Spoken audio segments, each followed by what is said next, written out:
नमस्कार दोस्तों। अगर आप भी दिल्ली कैपिटल्स और मुंबई इंडियंस के बीच खेले गए महिला प्रीमियर लीग 2026 के 13वें मुकाबले में कप्तान जेमिमा रॉड्रिग्स की तूफानी अर्धशतक को देखने के बाद खुश हैं, तो हमारी इस वीडियो को एक लाइक और चैनल को सब्सक्राइब करके ऑल नोटिफिकेशन को ऑन कर लें। तो चलिए दोस्तों, आपका ज्यादा समय न लेते हुए आज की इंटरेस्टिंग हाइलाइट्स वीडियो को स्टार्ट करते हैं। जैसा कि दोस्तों, महिला प्रीमियर लीग यानी WPL 2026 के 13वें मुकाबले जो एक बेहद रोमांचक मोड़ पर खड़ा था, ये मुकाबला दिल्ली कैपिटल्स और मुंबई इंडियंस जैसी दो दिग्गज टीमों के बीच वडोदरा के ऐतिहासिक मैदान पर खेला गया। जैसा कि हम जानते हैं, WPL में हर मैच के साथ रोमांच बढ़ता जा रहा है और आज का ये मैच भी कुछ कम नहीं था। दोनों ही टीमें, दिल्ली कैपिटल्स और मुंबई इंडियंस, अपने पिछले मुकाबलों में हार का सामना करने के बाद इस मैच में उतरी थीं। ऐसे में दोनों ही टीमों की निगाहें जीत की लय में वापस लौटने और अंक तालिका में अपनी स्थिति मजबूत करने पर टिकी हुई थीं। दोस्तों, सबसे पहले बात करते हैं टॉस की।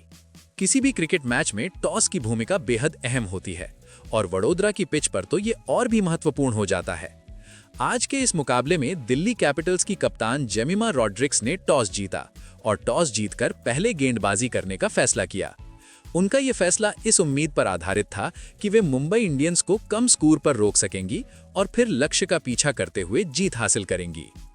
टॉस के बाद दोनों टीमों ने अपनी प्लेइंग 11 की घोषणा की, जिसमें कुछ दिलचस्प बदलाव देखने को मिले। दिल्ली कैपिटल्स ने अपनी टीम में एक बदलाव किया और युवा खिलाड़ी दिया यादव को मौका दिया। वहीं मुंबई इंडियंस की टीम में भी नए चेहरे देखने को मिले। मुंबई के लिए वैष्णवी शर्मा ने आज अपना डेब्यू किया। उन्हें चोटिल जी तमालिनी की जगह टीम में शामिल किया गया था, जो कि एक बड़ा मौका था इस युवा खिलाड़ी के लिए अपनी प्रतिभा दिखाने का। इसके अलावा मुंबई की टीम में पूनम खेमनार की भी वापसी हुई, जिससे टीम के मध्यक्रम को मजबूती मिलने की उम्मीद थी। अब दोस्तों, मैच की शुरुआत हुई और मुंबई इंडियंस की सलामी जोड़ी मैदान पर उतरी। मुंबई के फैंस को उम्मीद थी कि हीली मैथ्यूज और सजीवन सजना टीम को एक तूफानी शुरुआत देंगी, लेकिन क्रिकेट अनिश्चितताओं का खेल है और दिल्ली कैपिटल्स के गेंदबाजों ने शुरुआत से ही अपनी पकड़ मजबूत बना ली। मुंबई इंडियंस की शुरुआत बेहद खराब रही और उन्हें पहले ही ओवरों में झटके लगने शुरू हो गए। सबसे पहले पवेलियन लौटने वाली खिलाड़ी थी सजीवन सजना। दिल्ली की गेंदबाज नंदिनी शर्मा ने अपनी शानदार गेंदबाजी का प्रदर्शन करते हुए सजना को बोल्ड कर दिया। सजना ने 9 गेंदों का सामना किया और एक चौके की मदद से सिर्फ 9 रन बनाए। ये मुंबई के लिए पहला बड़ा झटका था, क्योंकि पावर प्ले में एक अच्छी शुरुआत की दरकार थी। अभी मुंबई की टीम इस पहले झटके से संभल भी नहीं पाई थी कि उन्हें दूसरा झटका लग गया। इस बार शिकार बनी अनुभवी हीली मैथ्यूज। दिल्ली कैपिटल्स की स्टार ऑलराउंडर मारिजाने काप ने अपनी अनुभव और कौशल का इस्तेमाल करते हुए मैथ्यूज को बोल्ड कर दिया। हीली मैथ्यूज, जो अपनी आक्रामक बल्लेबाजी के लिए जानी जाती है, आज कुछ खास नहीं कर पाई और 15 गेंदों में 2 चौकों की मदद से केवल 12 रन बनाकर पवेलियन लौट गईं। 2 प्रमुख बल्लेबाजों के जल्दी आउट होने से मुंबई इंडियंस का स्कोरबोर्ड थम सा गया था और टीम गहरे दबाव में आ गई थी। वडोदरा के दर्शकों में सन्नाटा छा गया था, क्योंकि उनकी पसंदीदा टीम मुश्किल में दिख रही थी। 2 विकेट गिरने के बाद मुंबई इंडियंस की पारी को संभालने की जिम्मेदारी कप्तान हरमनप्रीत कौर और धाकड़ बल्लेबाज नताली सिवर ब्रंट के कंधों पर आ गई। इन दोनों अनुभवी खिलाड़ियों ने परिस्थिति को भापा और संभलकर खेलना शुरू किया। शुरुआत में उन्होंने स्ट्राइक रोटेट करने पर ध्यान दिया और खराब गेंदों को सीमा रेखा के पार भेजा। धीरे धीरे इन दोनों के बीच एक मजबूत साझेदारी पनपने लगी। हरमनप्रीत कौर और नताली सिवर ब्रंट ने तीसरे विकेट के लिए 78 रनों की शानदार साझेदारी की, जिसने मुंबई इंडियंस को मैच में वापस ला खड़ा किया।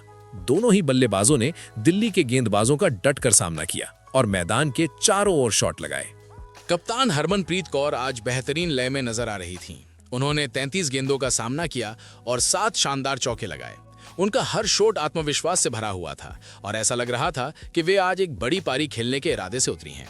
वो अपने अर्धशतक की ओर तेजी से बढ़ रही थीं, लेकिन किस्मत को कुछ और ही मंजूर था।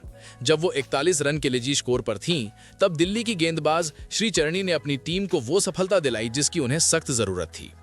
श्रीचरणी की एक गेंद पर हरमनप्रीत कौर अपना विकेट गंवा बैठी और अर्धशतक से चूक गईं। उनका आउट होना मुंबई के लिए एक बड़ा झटका था, क्योंकि सेट हो चुका बल्लेबाज पवेलियन लौट रहा था। हरमनप्रीत कौर के आउट होने के बाद एक छोर पर नताली सिवर ब्रंट डटी रहीं। ब्रंट ने जिम्मेदारी अपने कंधों पर ली और रन गति को बनाए रखने की कोशिश की। हालांकि दूसरे छोर से उन्हें बाकी बल्लेबाजों का वैसा साथ नहीं मिल पाया जिसकी उम्मीद थी। निकोला कैरी मैदान पर आईं, लेकिन वे भी ज्यादा देर तक नहीं टिक सकीं और 12 रन बनाकर आउट हो गईं।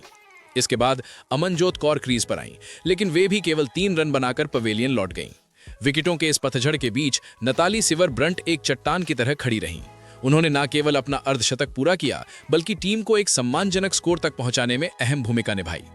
नताली सिवर ब्रंट की पारी इस मैच की सबसे बड़ी हाईलाइट रही। उन्होंने 45 गेंदों का सामना करते हुए नाबाद 65 रनों की पारी खेली। अपनी इस पारी के दौरान उन्होंने 6 चौके और 2 गगनचुंबी छक्के लगाए। उनकी बल्लेबाजी में क्लास और पावर का बेहतरीन मिश्रण देखने को मिला। अंतिम ओवरों में उन्होंने तेजी से रन बटोरे, जिससे मुंबई इंडियंस का स्कोर 150 के पार पहुंच सका। उनका साथ दिया संस्कृति गुप्ता ने, जो 10 रन बनाकर नाबाद रहीं। 20 ओवरों की समाप्ति पर मुंबई इंडियंस ने 5 विकेट के नुकसान पर 154 रन बनाए और दिल्ली कैपिटल्स के सामने जीत के लिए 155 रनों का लक्ष्य रखा। अब दोस्तों 155 रनों के लक्ष्य का पीछा करने उतरी दिल्ली कैपिटल्स की टीम के सामने एक चुनौतीपूर्ण लेकिन हासिल करने योग्य स्कोर था। वडोदरा की पिच पर दूसरी पारी में बल्लेबाजी करना कभी कभी आसान होता है, लेकिन फ्लड लाइट्स के नीचे गेंद थोड़ा हरकत भी कर सकती है। दिल्ली कैपिटल्स की ओर से पारी की शुरुआत करने के लिए विस्फोटक बल्लेबाज शेफाली वर्मा और अनुभवी लिजेले ली मैदान पर उतरी। दोनों ही बल्लेबाज अपनी आक्रामक शैली के लिए जानी जाती हैं और दिल्ली को उनसे एक ठोस शुरुआत की उम्मीद थी। लिजेले ली ने आते ही अपने इरादे जाहिर कर दिए। उन्होंने मुंबई की तेज गेंदबाजों के खिलाफ आक्रामक रुख अपनाया। पावर प्ले में दिल्ली कैपिटल्स ने शानदार बल्लेबाजी की। लिजेले ली ने कुछ करारे प्रहार किए, जिससे मुंबई के गेंदबाजों का लय बिगड़ गया। उन्होंने मैदान के हर कोने में रन बटोरे और रन रेट को कभी भी आवश्यक रन रेट से ऊपर नहीं जाने दिया। लिजेले ली ने 46 रनों की एक तेज तर्रार पारी खेली। वो अपने अर्धशतक से महज 4 रन से चूक गईं, लेकिन उन्होंने टीम को वो शुरुआत दे दी थी जिसकी उन्हें सख्त जरूरत थी। हालांकि मुंबई इंडियंस ने भी वापसी की कोशिश की और पारी के 8वें ओवर में शेफाली वर्मा ने 29 रन बनाकर आउट हो गईं। जब दिल्ली के 3 विकेट गिर चुके थे और मैच फंसा हुआ लग सकता था, तब कप्तान जेमिमा रॉड्रिग्स ने मोर्चा संभाला। जेमिमा ने आज दिखाया कि उन्हें भारतीय क्रिकेट का भविष्य क्यों कहा जाता है। उन्होंने बेहद सूझबूझ और परिपक्वता के साथ बल्लेबाजी की। जेमिमा ने जोखिम भरे शॉट्स खेलने के बजाय गैप्स ढूंढने पर ध्यान दिया। उनकी टाइमिंग लाजवाब थी।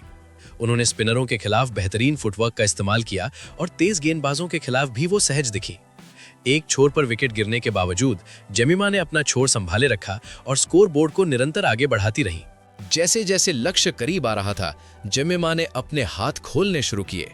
उन्होंने अपना अर्धशतक पूरा किया और यह सुनिश्चित किया कि वो अपनी टीम को जीत दिलाकर ही वापस लौटे। उन्होंने नाबाद 51 रनों की मैच विनिंग पारी खेली। ये पारी न केवल रनों के लिहाज से, बल्कि जिस दबाव में खेली गई उस लिहाज से भी बेहतरीन थी। मैच के 19वें ओवर में ही दिल्ली कैपिटल्स ने लक्ष्य हासिल कर लिया। 19 ओवर में 3 विकेट खोकर दिल्ली ने 155 रन बना लिए और ये मुकाबला 7 विकेट से अपने नाम कर लिया। इस जीत के साथ ही दिल्ली कैपिटल्स के खेमे में खुशी की लहर दौड़ गई।